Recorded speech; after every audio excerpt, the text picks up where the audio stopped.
Good afternoon, everyone. My name is Tim Foley. I'm the CEO of the Building and Realty Institute and a proud member of the Business Council of Westchester. And welcome to the third in our webinar series, Building in the Post-COVID World, Tips and Best Practices for Developers, Builders, and Contractors, presented by Levitt First Insurance and the Building and Realty Institute, the BRI. This session is on the topic of navigating the permit and application process. Just as a reminder, this webinar is also being broadcast on Facebook Live and will be available there after this live broadcast is completed.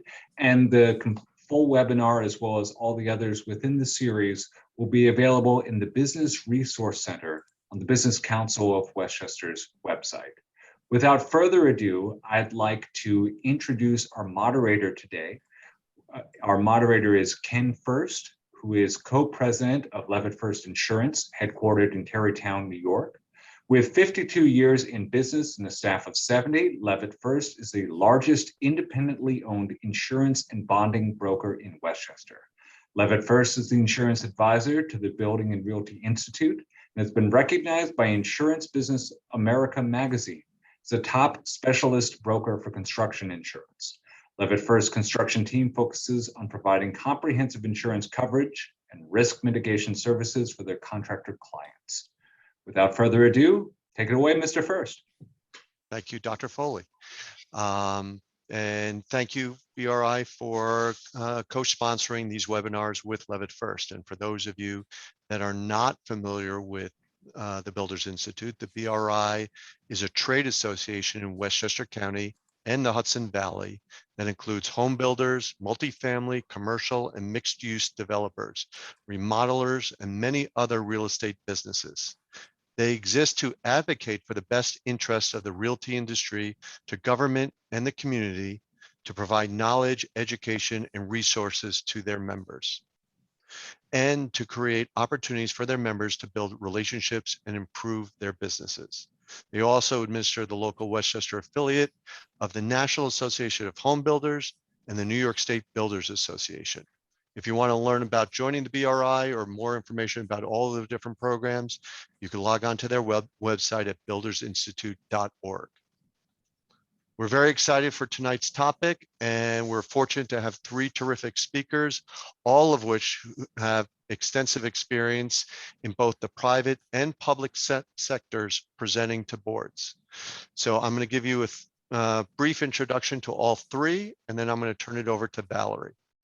Carrie O'Farrell, AICP, is a senior partner and manager of the environmental resource at Wetlands NPV with over 20 years of experience.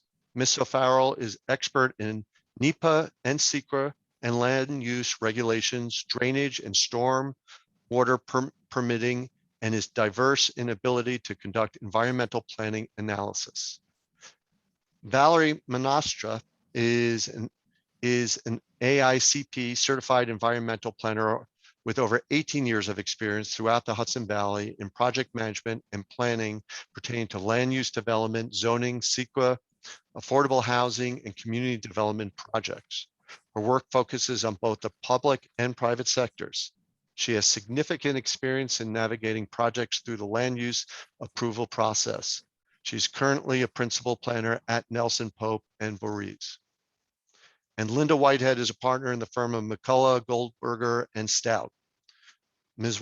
Whitehead practices primarily municipal law and land use law. She acts as village attorney to some of the firm's municipal clients, advising them on all aspects of municipal law. She also guides both property owners and the firm's municipal clients through complex land use approval processes, including compliance with the State Environmental Quality Review Act, SEQA. So obviously all three of these are experts in the topics that all of us face when presenting to these boards. And I'm going to turn it over to Valerie to guide us through this presentation. Great, thank you for inviting us to speak today. I'm going to share my screen. We have a little PowerPoint presentation, but basically today we're going to be talking about navigating the permitting and application process. And first of all, again, my name is Valerie Menastra. I'm here with Carrie O'Farrell and Linda Whitehead, and we'll be the speakers for today's event. Today, we really want to focus on three topic areas dealing with the permitting process. The first deals with the pre-application process. The second is the initial application itself. And then the third is the approval process.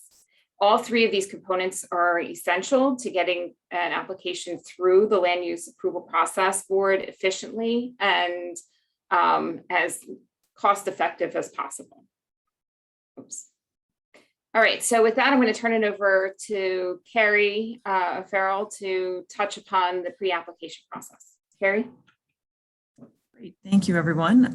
Carrie O'Farrell. I'm a senior partner with Nelson Pope and Voorhees. My specialty is in environmental and land use planning, as mentioned. So I'll hit a number of those issues as I go through the presentation, and we'll open up for comments at the end.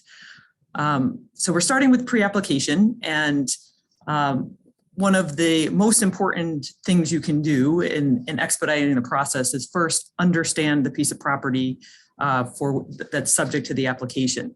So do your homework is our first recommendation, and that is largely making sure that you understand first and foremost the various regulations that apply to the property. Make sure that you have an understanding of the various different elements of the code that will apply. So don't just read the zoning code.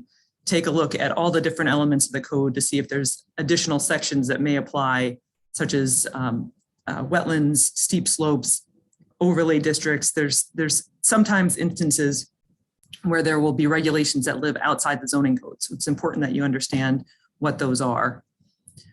Next, gather important information on any pre-existing uses on the property to understand if there are certificates of occupancy, property easements, pre-existing uses, or other elements that may affect the use of the property. So understand what you have existing. Then also we recommend that you check the different planning documents that may apply to a property. So understanding what recommendations may exist within the municipal comprehensive plan. Sometimes there's other specific planning studies, hamlet plans, local waterfront revitalization requirements that will apply and help dictate what can be done on a piece of property. So once you have a good understanding of what can be done on the property, our recommendation to start the municipal process off is to schedule a pre-application meeting. Depending on the municipality, sometimes this is done in a formal process directly with the planning board, and sometimes it's a more informal process through planning staff or the planning department. But the idea is to reach out early in the process when you have, again, that understanding of what you want to do with the property, have some sketches that you can share. And the idea is to really work with either the staff or the planning board to gather an understanding of a number of different things, starting with the application process. So understanding the steps that will be required, the different boards that you may have to visit as part of the application process, and the order for which those approvals would proceed through the municipality. So for instance, sometimes if there's a zoning approval that's needed or a special exception permit, the municipality may have you go to a certain board to start the permit process with that board before you come back for a site plan review before a planning board. So work with the planning staff to understand those different steps that would be required and what would be anticipated for each. Another important part of the pre-application process is to try and pick the brains of the planning staff or the planning board for their local insight on what known concerns or issues have been flagged for either similar applications or similar areas of the town or municipality that you might be working in that you would need to consider. If there's, for instance, known traffic concerns or groundwater issues, there's all sorts of different things that may come up that they can cue you into to make sure that you have insight and an understanding of maybe potential further investigations that would make sense to consider before you make a formal application. make sure that you bring questions and clarifications to the meeting. Don't expect the planning staff or the planning board to just spoon feed information. Really, it is helpful to come and ask specific questions. And if they don't know the answers, they'll tell you that, but then see if you can find the right point of contact to get the answers. So if it's the DPW or the building inspector, there's a drainage question, who's the best person to speak to and how can I contact them? That can help a lot of running around and short circuit the process a little bit by directly going to the person that is best to speak to on an issue. Also really important is to understand what the State Environmental Quality Review Act requirements will be for the process, for the application. So it's a good idea to have a conversation with the board or the staff regarding what type of review, what level of review for the environmental review would be needed. So is it for a smaller application, can I do a short form environmental assessment form or a long form? So kind of two different application forms. One requires a little more work than the other. So if you don't need the longer form, then it's great to know right at the onset.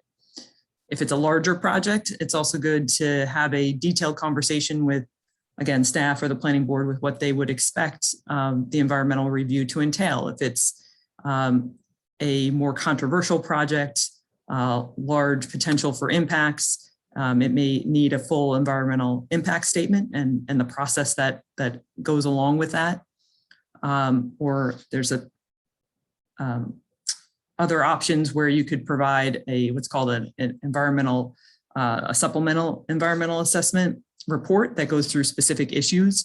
If the only real issue is traffic and vegetation and ecology, then perhaps a briefer report with just targeted information could be something that you could provide at the beginning of the application process when you submit your initial application, with the hopes that would satisfy the board and reduce the environmental review timeframes and process on the property.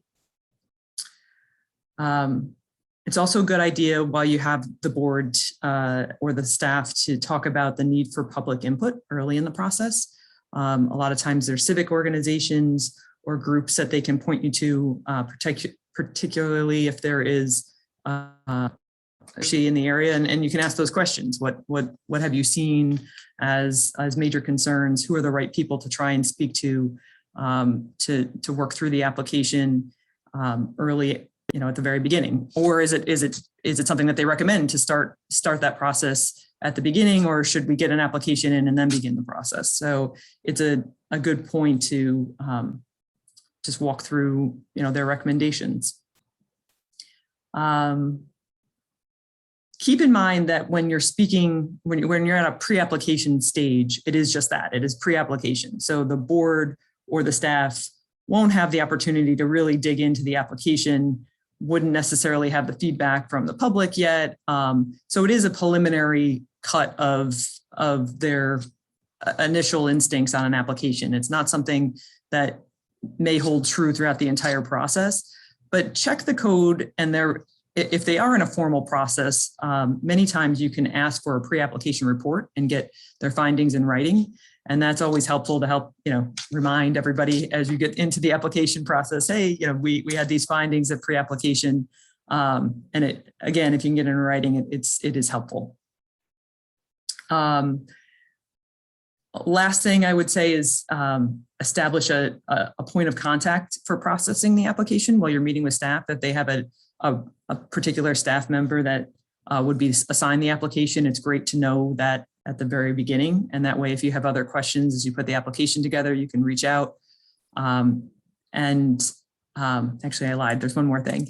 Once you get through that full pre-application meeting with staff and the planning board, it's important that you share what you learned with your team. So if you have a group of engineers and architects, it's important that the team understand the different points of feedback that you received, so that can get reflected in the plans. It's awful to ask for help and get insight and then turn in a plan that doesn't address that insight.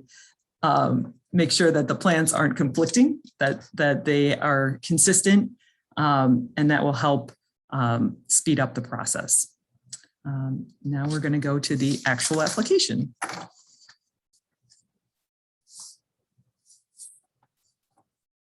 Great, thanks, Carrie. So the application process. So as Carrie mentioned, the pre-application process is extremely important to really understand what you're going to need to pull together for the application itself.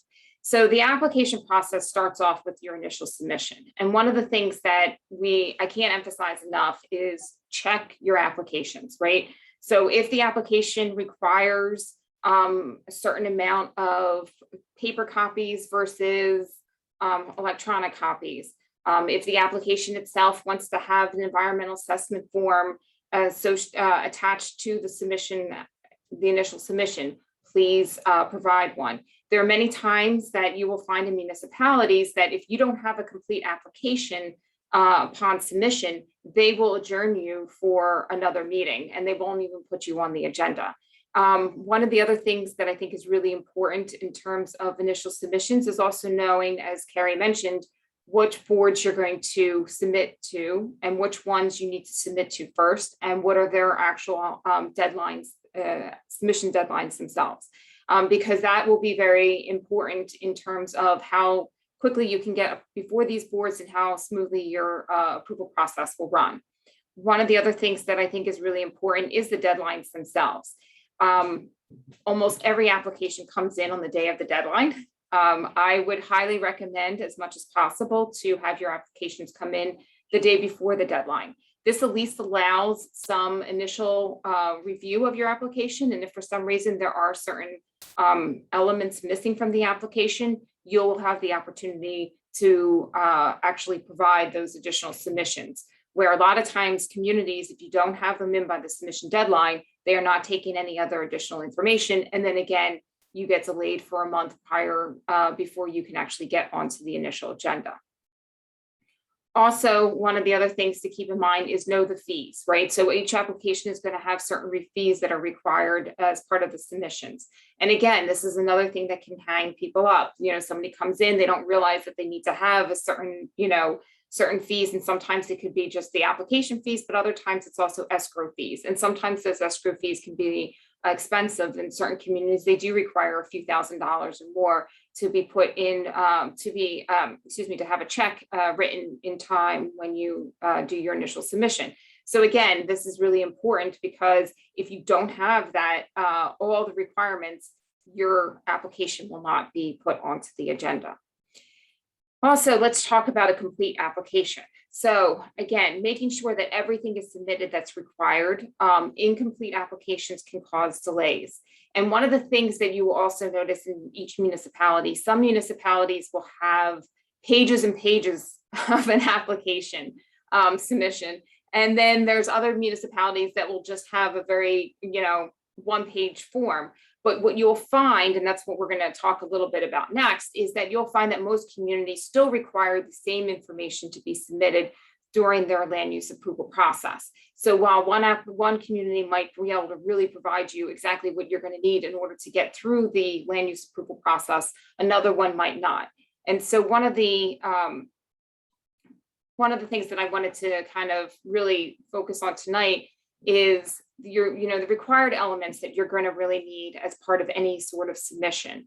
One of the things that I know is always a battle sometimes amongst like teams, as well as, a developer really wants to move their project forward as quick as possible and wants to get in front of the boards as soon as possible. But one of the things that I see working with communities, and then also I've also seen it on the developers end as well, that there is this sometimes rush to get in front of the boards, and yet there are key pieces that are missing as part of the submission process. And so because of that, all it does is delay your review of your application.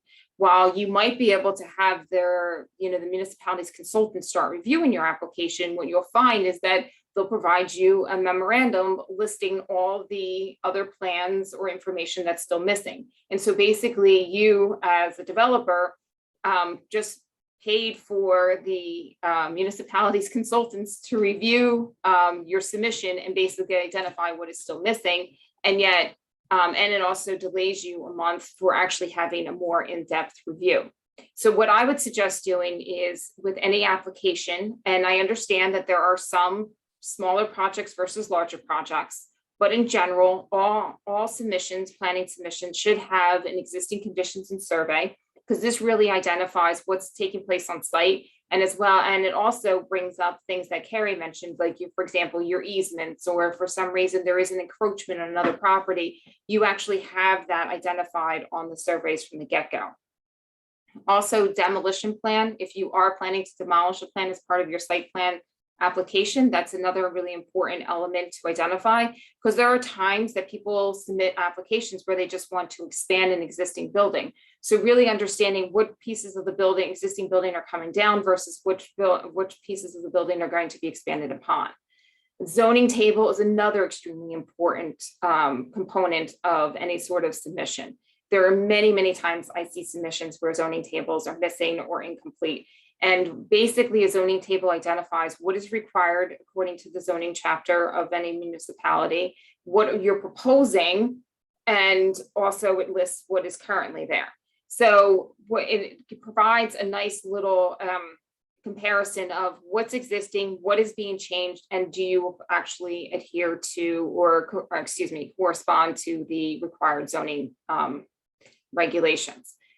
That being said, there are many times that there are key pieces of that zoning table missing. And so when that happens, municipality is not able to really identify if for some reason you need to go to the zoning board of appeals, or if certain waivers are required, or if you don't want to go to a zoning board of appeals or you won't be able to get any sort of zoning waivers, you might need to adjust your site plan. And that's why it's really important to have that zoning table up front. Also, site plans and the site detail. Site plan is self-explanatory. It's really what you're planning to, what you're proposing to do as part of the full project. The site details actually provide some additional information, like for example, if you happen to have, certain elements like fencing, retaining walls, it does provide those types of elements on the site details. The other couple of things that I think are really important are elevations and floor plans. There are many times that a site plan is just submitted and yet a new building is going up. And then the boards automatically want to know, what does the building look like? What is the, what are the elevations? What's going on in the building?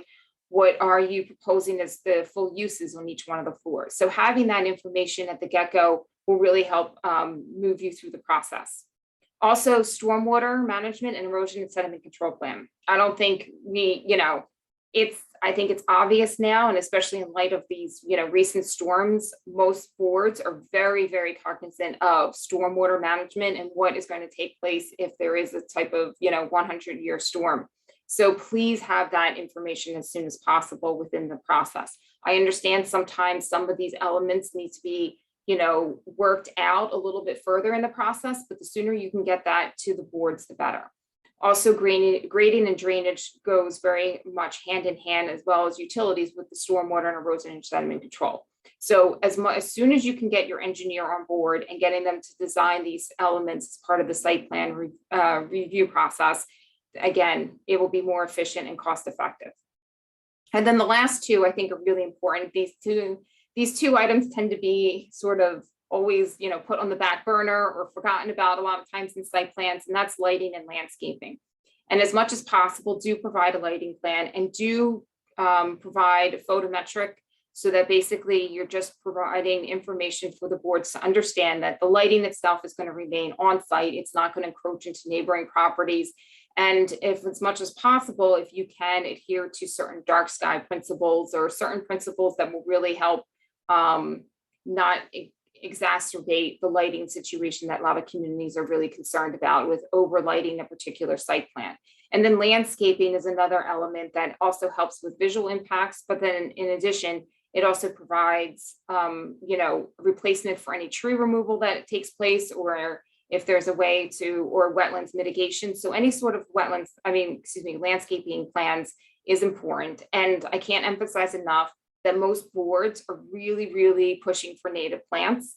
So the more you can bring a landscape architect involved in your plans, or provide a landscaping plan that really focuses on native species, I would say actually the better. I still get many plans that have invasive species listed on as suggested species as part of their landscaping plan. So again, all these different little items can tie you up and cause, additional reviews, additional plans, and then also additional delays. Also, in addition to the submissions, another thing, the initial studies or reports. So as Carrie mentioned in the pre-application, any pre-application meeting should identify certain issues, maybe that might take place on the site, or certain concerns from the community. And if those issues do get identified during the pre-application process, or even as you're developing your engineering or site plans, it would be helpful to have the initial studies or initial information already provided as part of your application submission. So some examples that I have here are your typical ones that you'll see, which are like traffic and site access and circulation, wetlands delineation, flooding, any sort of flood analysis, especially in terms of, especially if you're actually going to be located in some sort of a floodplain, but even if you're near a creek or some other drainage area, a lot of times boards want to see some sort of flood analysis. Stormwater, noise, fiscal impacts, school children projections, tree removal, again, identifying which trees you're going to remove from your site plans, geotech, environmental assessments, historic or archaeological resources, and threatened or endangered species. And many of these elements can be identified as you start working through the environmental review process with seeker, because you have these environmental assessment forms that Carrie mentioned that you will need to fill out as part of your application process. And a lot of those environmental assessment forms will tag whether that particular site might have a wetlands located on it, or might be have historic or archaeological resources within the site or adjacent to the site. So again, the sooner that you can contact the different agencies that are associated with each one of these types of topic areas, or start the initial studies or reports, the sooner that you can get through the process. But it also might be, for example, there's times that I get an environmental assessment report where it will already tag the site of having, like, for example, wetlands, or maybe have floodplains, or it might have other endangered or threatened species. And then you'll find out that if the applicant actually took a little time to dig a little deeper into these issues, you might find that the actual site itself, or what they're proposing to do on the site, won't even touch any of these other environmental issues. They won't be anywhere near the wetlands, the wetland buffer area, or in a floodplain, or anywhere near a threatened or endangered species or habitat. So, but if that information is not provided, the only assumption that I can make is that additional studies need to be made. We need to figure out this information, and then you flag everything as there's going to be all these potential impacts associated with this project. So again, the more information that you can provide up front, the more information that the consultants and the boards are going to be able to move through quicker, move your project through quicker through the process. Oh, and then one other thing I just wanted to mention too is that I understand that there is some concern sometimes about spending money upfront and waiting and wanting to hear what the actual boards are going to request. And I can tell you that to a larger extent, if you do think that you're going to have some traffic related impacts, or you do think you're going to have, school children are going to be produced as part of the project, the boards are going to ask for the information. So it's just better to be able to provide the information up front. And again, as I said, it will actually move you through the process quicker. Okay, so with that, after the initial application is complete and the submission is made, now you go on to the land use approval process. So with that, I'll turn it over to Linda. Thank you, Valerie. And just to follow up quickly on 2 points that Valerie made, some things like lighting and landscape plan and even tree removal very often are required aspects of a site plan application, required to be on your site plan. So that goes back to what Carrie started with, which is look at the code, look at what's required to be in the submission. And another thing that Valerie was alluding to, the EAF mapper, the DEC EAF mapper will turn up things like wetlands, even though it may not be on the project site, historical structures, archaeologically sensitive sites. And again, it's better if you've addressed that in advance. My favorite one, just a quick story that always comes up along the river towns, is it comes up with an endangered species, which is shad. which are in the river and not on any of these sites. But the EAF mapper seems to pop that in there for any site along the river. So just some important steps. And yes, look at your EAF mapper when you finish doing it and see if there's anything there that you think you need to clarify. So now you've got your complete application in and you're hoping to get put on an agenda, and we're going to talk about what happens next. We're going to make some suggestions to help the process run smoothly. So the first thing is, when an agenda comes out, take a look at the agenda. In today's world, you need to figure out, is this an in-person meeting or is this a virtual meeting? And the pictures that Valerie's got up there on the screen show examples of each. So you need to know that first and most importantly. Then you want to look at the agenda. How long is the agenda? Where are you on the agenda? If you're last on a very long agenda, the board's going to be tired. Their attention span is going to be waning, even more so if they've been virtual and staring at a screen for hours. And you want to consider that when you prepare your presentation for the meeting. Even if you're early on an agenda, if it's a long agenda, they're going to be anxious to keep things moving. So tailor your presentation to what the agenda looks like and anticipate what the mindset of the board is going to be and how much they're going to be paying attention and listening. Prepare yourself if you're going to be on Zoom. Prepare for the unexpected. We had the unexpected happen today with this webinar. Our host, the Business Council of Westchester, was supposed to do the initial introduction. Well, we found out 5 or 10 minutes before we were to begin that they are all stuck outside of their building because of a fire alarm going off. So Tim had to quickly step in and provide the introduction that was supposed to be made by or on behalf of the Business Council of Westchester. So things happen. Your power might go out. Anything can happen. So especially on Zoom, be prepared. And it's hard to figure out how to do that, but maybe have more than one person familiar with your presentation and what you want to do. So if someone has a problem, somebody else can jump in. Then you want to really be prepared. You want to work with your team, decide who is going to present and what materials you're going to use. Are you going to do it the old-fashioned way with boards, which obviously you can't do if it's on Zoom? Are you going to prepare a PowerPoint? Check with the municipality, see how they work that. And if most of them now have the ability for you to do an electronic presentation, but you want to confirm that. In your initial presentation of a project, you're telling the story of the property and the project. Remember, you're talking primarily to lay people. You want to tell them about the property, how big it is, where it is, what's on the property, and then you want to tell them what you're proposing to do. Talk to them about your project and what you want to do. Then you want to tell them about the zoning. You want to tell them how your project meets the zoning or doesn't. You want to walk them through the various approvals that are going to be required, and you want to summarize the materials that you've submitted, all trying to be as concise as possible and specific.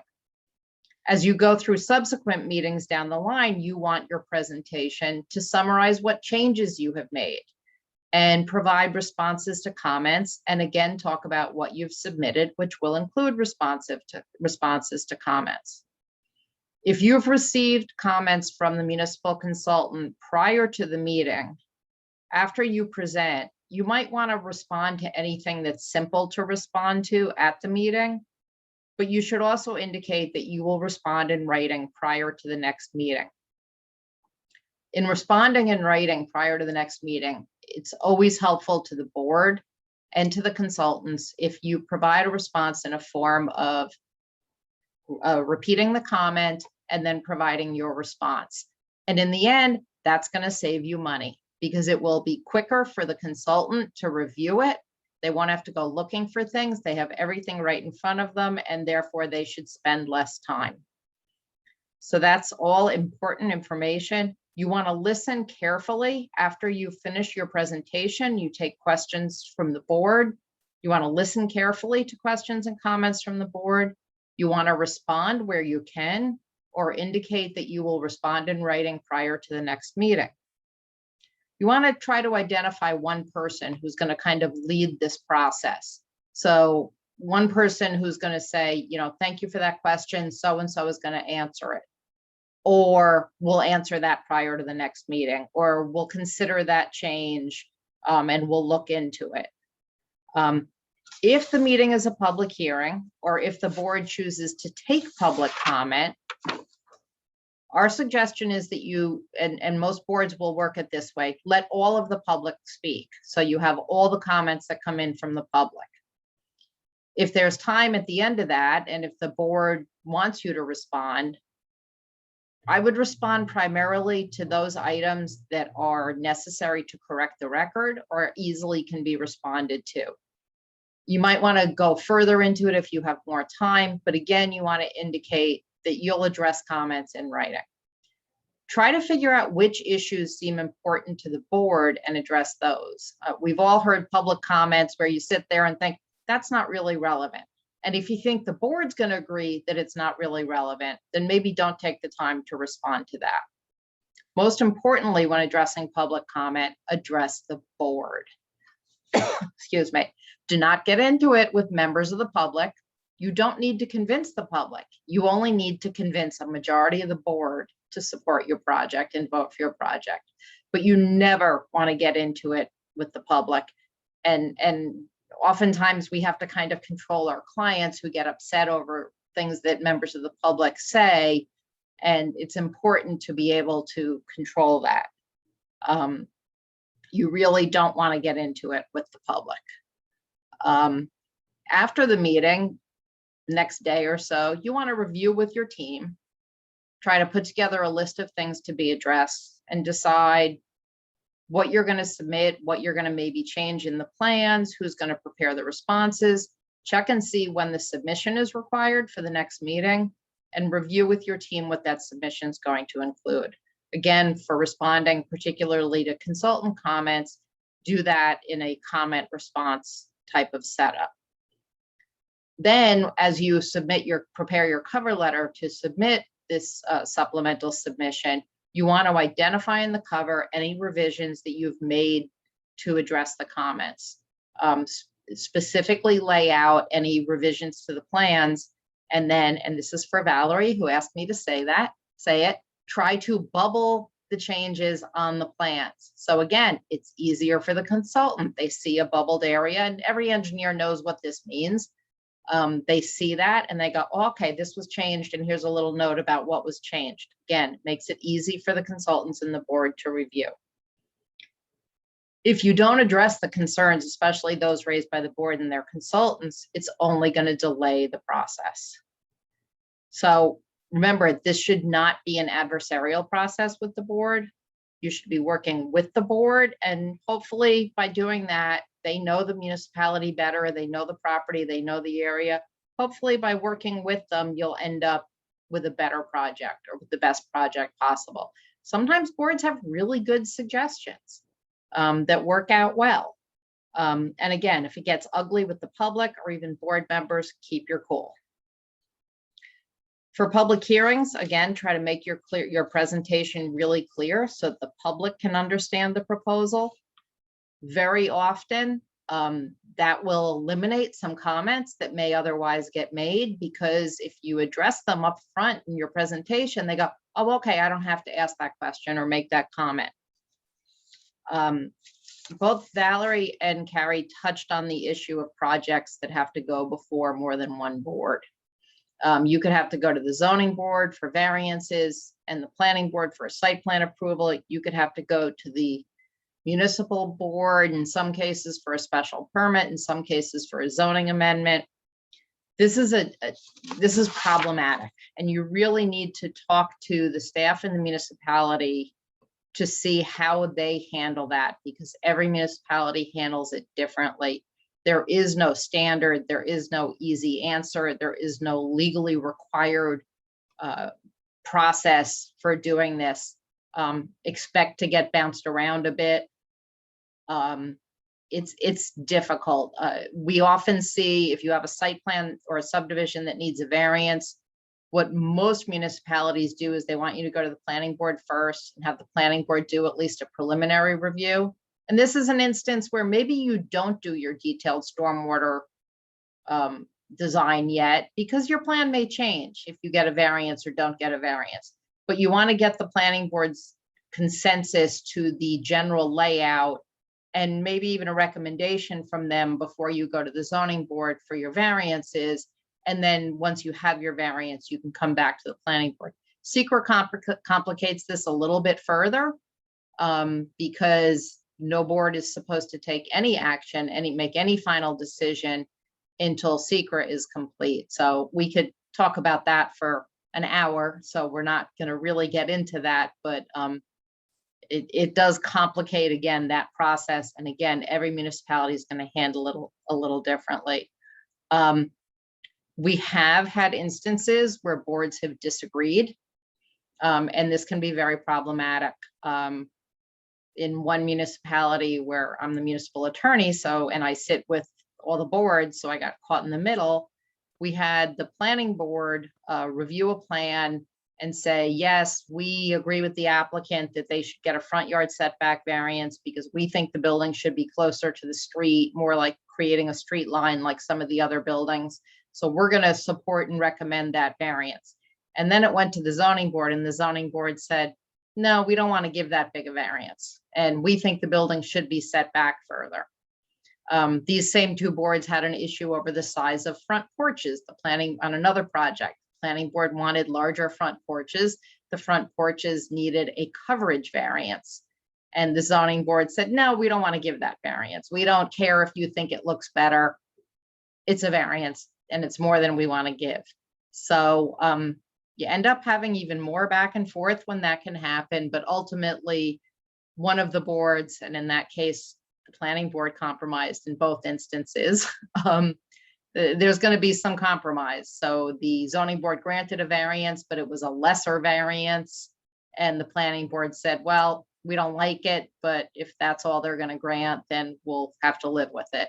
So it does happen. It's complicated. So just a few takeaways in summary. You want to make it easy for the board. You want to work with the board, provide them all the information. That's going to make the process go more quickly and more smoothly for your benefit. You want to try to read the board. Again, you don't need all 5 or all 7 members. You need a majority who are going to support and vote for your project. Sometimes there's a board member that you can see is just never going to support your project. They just aren't going to vote for it no matter what. But if you're comfortable that the others are, don't spend a whole lot of your time and the board's time trying to convince that one board member who's never going to be convinced. And finally, don't say more than you need to. We've all seen applicants and members of the public get up there and just keep talking and actually get themselves into trouble by saying more than is necessary. I've seen an applicant raise an issue that hadn't been raised because they just kept talking. So as we teach, and it's sort of the moral of how to do these meetings is know when to sit down and shut up. So on that note, we thank you all, and I think we're happy to answer some questions. Thank you, Linda. There are a couple questions that have popped up. Linda, you were talking a lot about the meetings themselves, and you talked about, that some people are, Zooming in at this point. They're hybrid situations. Do you have any insight, or any of the three of you have any insight on how to manage this changing environment out there, so to get the people that are on the Zoom calls and are sitting there in front of you and all these different medias at the same time? It's complicated. I think you mentioned the hybrid, and we hadn't really talked about that. There are some boards that are using a hybrid approach. For a municipality to do hybrid, and what hybrid means is that the board or some of the board members are going to be in person in the meeting room, and others attending can either be in person or they can be on Zoom. or whatever platform is being used. And they have to have the right technology to make that work, so everybody can see each other. I know of one municipality that pretty much has the technology working, but it's still a little bit strange. But so some are doing hybrid. I think, as everybody knows at this point, the governor has the legislature has passed a law that extends the ability to hold meetings remotely through the middle of January. The open meetings law does not allow for it, but they have passed this law. Previously, it was done under the governor's executive orders that expired the end of June. And then the beginning of September, the legislature passed this law that goes through the middle of January. Boards are very mixed. I think over the last year and a half, we've all gotten very used to doing these meetings virtually. I think it actually works pretty well. But if you're in a municipality where they're meeting virtually, speak to the staff, find out how they do it, because everybody does it differently. Most are using a webinar platform. They will make the applicant a panelist generally. Sometimes some let the applicant share the screen, some don't. Some will have a municipal staff member putting up the plans rather than the applicant. Some will allow commenters to actually come on screen. Some will just allow them to unmute and speak. So you really want to understand how it's being done. For those who are back in person, I think pretty much everyone who's back in person is requiring that members of the audience wear masks, but allowed to take their mask off to speak, because it can be difficult to hear someone who's speaking through a mask. But it is as we've all lived the last year and a half, a strange new world. And I don't know if Valerie or Carrie want to add anything to that. I just have two things, because I have two communities that are actually in hybrid. And I think two tips that I think are really important. First, have somebody, whether it's even hybrid or on Zoom, but have somebody that's going to be the spokesperson, and know that person's going to be the spokesperson as soon as, before the meeting. Because a lot of times on the hybrid, if the person doesn't, if there's no spokesperson that's been identified, you sometimes get this like silent period where everyone's like, well, who's going to start? And is somebody on, Zoom? And so it really is helpful to have somebody automatically there and then know who's already attending that night. So that for some reason an engineering question comes up, they can say, okay, the engineer's on, is on Zoom. So make sure you pull him in or her in. So that's helpful. And then I think the other thing too that's really important in terms of the meetings now in person is that we're all back to, and I've seen this already, the little boards, right? So now we were used to 2 years of being able to see the plans in person, and zooming in and being able to look at all the details, to now sitting across the room feet away. So where you can still provide some of that electronic copies, or maybe even on the hybrid situations, still provide that that electronic submission, because I think, again, that's one of the things that I think everyone enjoyed, and I think it was actually even more helpful to the public when they had concerns about a very specific part of the site plan. Then you could zoom in, identify it, really explain it to the public. And now we're back to those paper copies and the boards, and it's just not as effective. And I agree with that. Unfortunately, not every municipality has the technical ability to allow that in person. Hopefully they'll get there. I was just going to add to that same item, reach out and see if they don't have the ability to do it, reach out and see if you can bring a screen and a computer to link in there, if it has to be their computer, but see if you can bring the technology there, because when you're in the hybrid, again, with the little boards, I've repeatedly seen that go so badly with those that are on the computer because they can't see anything. And it's often also, difficult to, well, not only to show the images, but to hear the person, because the person, they're directed to the board, but where the camera is set up isn't well done. So if you can help with some of the basic technology, offer. Excellent. All three good suggestions. A question came up about the changing rules about flood. That now you need to identify 100-year storm parameters. The current values no longer apply. How is this impacting the three of you, in your presentations? I can hop in maybe on that. I think there is, like anything, there's a lot of sensitivity given the recent storm events to consideration, as Valerie mentioned, consideration to stormwater design, and is it enough? I've seen in limited instances in municipalities that I am working with where they are looking at actually changing the regulations and how you, not only the storm event that you have to design for, but the way you model and have to evaluate storms and discharges from property in total.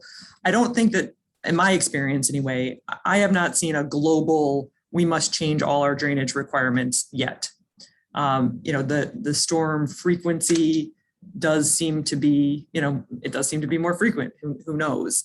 The same thing happened after Hurricane Sandy. There was this immediate outcry for quite a while about, sea level rise and concerns, and then it quieted down a little bit. Not that it necessarily should have, but that's just the nature of the beast, that there's sort of an initial reaction, and then, whether or not the community actually takes action and changes their regulations is the question you need to ask.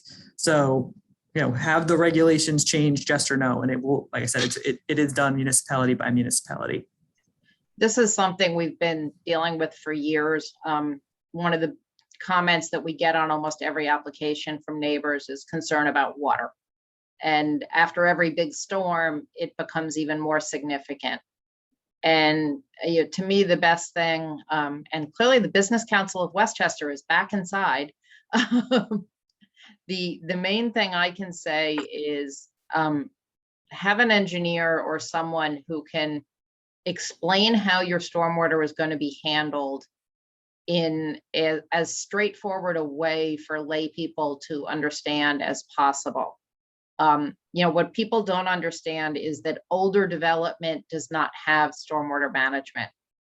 Newer development is required to have significant stormwater management built into it. So newer development should not create the same kind of runoff problems to adjacent properties that are created by most of the older existing development out there. And this is something that we're always trying to explain to the public. Public doesn't understand it well.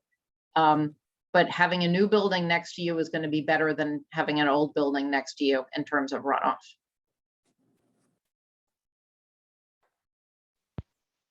Do any of the three of you have comments in the other presentation? Because you each kind of dove into different aspects, and maybe you have some thoughts that you want to share or add that you think the audience would find beneficial. Well, I just had one question that I thought we didn't really talk about, and we just touched upon, is we talked about the team, right?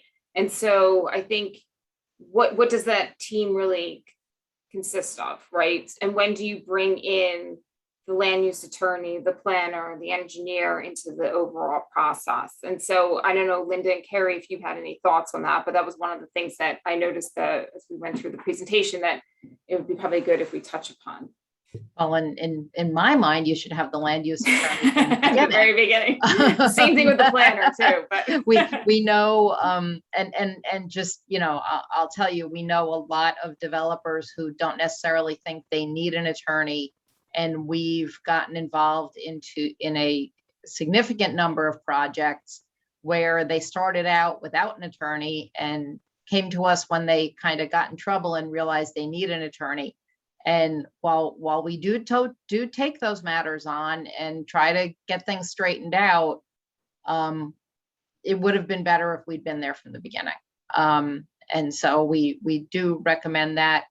It's hard to come in 6 months or a year down the road, get caught up on what's happened for 6 months to a year, and try to backtrack on some things and make some suggestions on how to go forward. So we do prefer to be involved up front. I also think it's important that from the beginning, you identify one person who is sort of the coordinator for your team. One person who after the meeting is going to send out the email or the memo that has a list of this is what we need to address for the next meeting, and who coordinates the submissions, whether that's the attorney, whether it's the planner. You know, that doesn't, there needs to be one person who's coordinating the process overall. I'll just add as well, I think there's a kind of similar, honestly, to your sentiment, Linda, but I've been involved in a number of applications where a developer has gone forward with a plan without, development of a site plan without going and reaching out to the different members of the team, whether it's the architect or an environmental planner, to fully understand the property and vet issues. And you end up spending money developing a full set of site plans only to find out, oh, there's this architectural issue and I can't build the building that way. I have to change the footprint, which ripples into a change to your grading and your parking lot. And it once the plans are designed, and to have to go back and redo all that work is extremely expensive.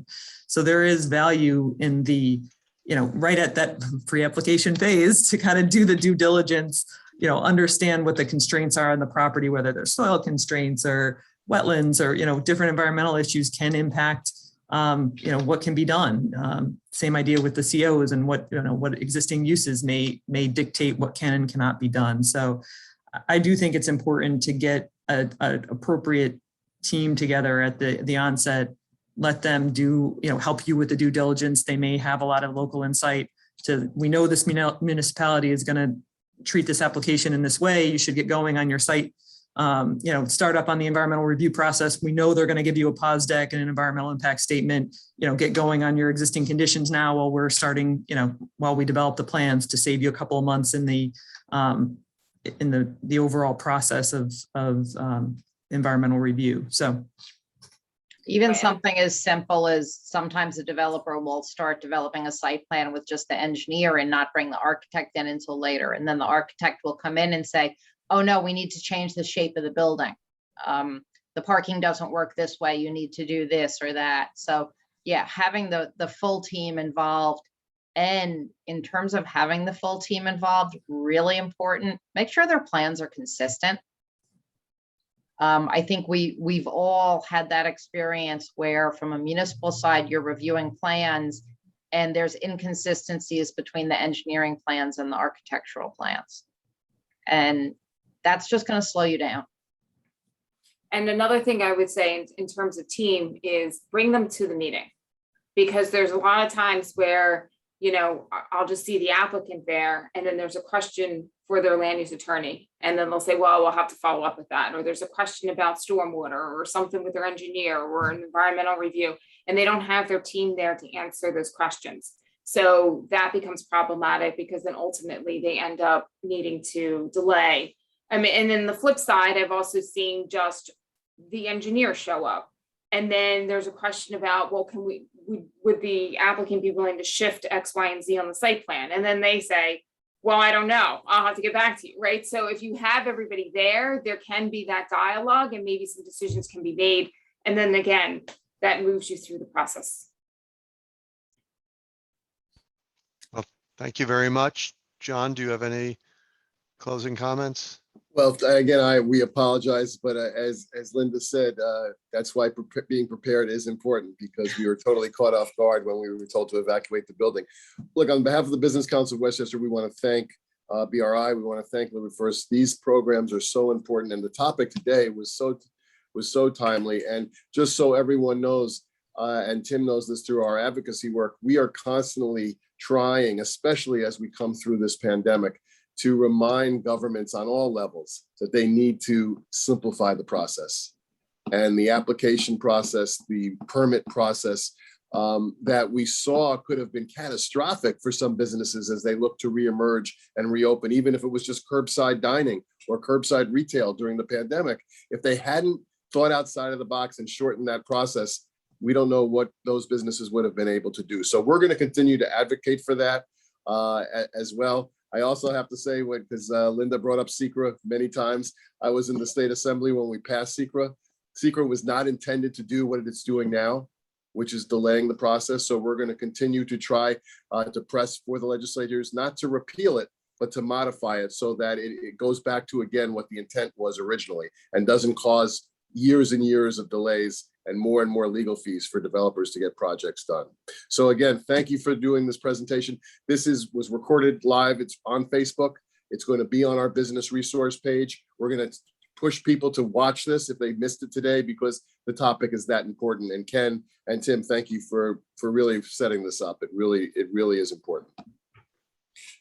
Thank you all. And Linda, Valerie, and Carrie, thank you for all your prep work for this and terrific presentations. I know everyone found it very informative. Thank you. Much. Thank Thank you. Take care. Be safe. Bye.